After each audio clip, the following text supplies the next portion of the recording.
cuff tissue abuts below the acromion. So whenever there is a acromiohumeral distance, whenever it is less, or whenever there is an abnormal acromion anatomy, then there are chances that this test will be very positive. Then test for the supraspinatus, that is drop arm test and the Jobs test. So tell the patient to internally rotate, bring the limb in the plane of the scapula, that is 30 degree, not like this but like this, plane of scapula, and then try to elevate the arm. If the patient is having a pain sensation, there is a likely chances that a patient is having a supraspinatus tear. Drop arm test, whenever the patient brings at the 90 degree of abduction, and then you just release the support, remove the support, patient will drop the arm. So even that is the classical of supraspinatus tear or the massive cuff tear. Belly press test, this test is mainly for the subscapularis. So place the patient seated with arm in 40 degree and full internal rotation, and try to give resistance against the internal rotation. If there is a weakness, then you can say that belly press, abdomen belly press test is positive. Lift off test, just internally, this is a described by Dr. Gerber, and just internally rotate and ask the patient that to apply the pressure on the dorsum of the hand against the back, and ask the patient to lift the hand away.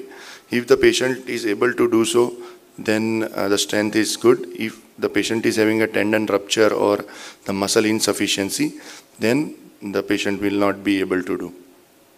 Hornblower side, this is for the external rotators. So try to bring the arm shoulder joint in 90 degree abduction and external rotation, and then release the position. The patient will drop, there will be some external rotation lag. So patient will not be able to maintain the external rotation because the internal rotator is more powerful. That is subscapularis. Now the test for instability. These are not commonly tests performed in the OPD because of the pain that involves along with it. But apprehension test we can definitely try to do. So try to slowly abduct and external rotate the arm, stabilize the scapula, and then put the pressure from the back side towards the anterior aspect of the patient, the anterior aspect, just push the head of the humerus. If the patient is in pain, then you can say that anterior apprehension test is positive. And then once you negate that force, if the patient's pain goes away, then you can say that the relocation test is positive. Then there is a load and shift test. In load and shift test, place the patient in chair. Examiner will stand on the back side of the subject or the patient, and then stabilize the scapula and just check if you are seeing any abnormal mobility of the head of the humerus. This will be more positive in patients who are having multi-axial instability. Now the test for the SLAP lesion, that is the O'Brien's test. So place the patient's limb in internal rotation in 90 degree of forward flexion, and then just tell the patient to elevate the arm. And then again just supinate the forearm, and then again tell the patient to elevate the arm against the pressure. If in the first test, if it is positive or the pain is more, then you can say that O'Brien's test is positive. Then there are two tests. One is anterior slide test, and the other is described by our Indian surgeon, Dr. Rajkumar Amravati, and that is RK test. The anterior slide test, just tell the patient to place the limb against the iliac crest, and just give the pressure by after stabilizing the scapula. If the patient is having pain, then the chances of SLAP lesion is more. Place the patient for the RK test. Place the patient's limb into along the axis of the torso and then give the downward pressure, as you can see in the picture. Dr. Amravati is standing on the back side of the patient and giving the downward pressure.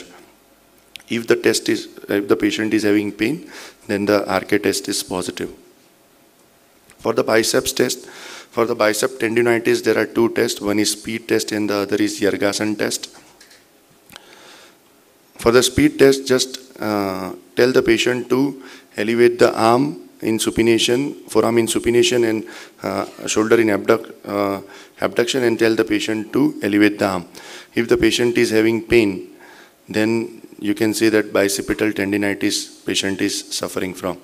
But Yergason test is more sensitive than speed test. Tell the patient to supinate the forearm and at the same time tell the patient to flex the elbow. If the test is positive, if patient is having pain, then the test is positive. Test for AC joint cross body adduction test. So in cross body adduction, with the patient sitting or standing, the 90-degree abducted arm is forcibly adducted. If the patient is having pain, then you can suspect acromioclavicular joint pathology. The common diagnosis which we see in our OPD patients in shoulder joint, they are rotator cuff tear, impingement, AC joint arthritis, instability, frozen shoulder, and biceps tendinitis. So I will leave you with this thought: the patient's body tells the story more clearly than the patient does, if you know how to listen. So there is a very much importance of the clinical examination. Thank you so much for the opportunity.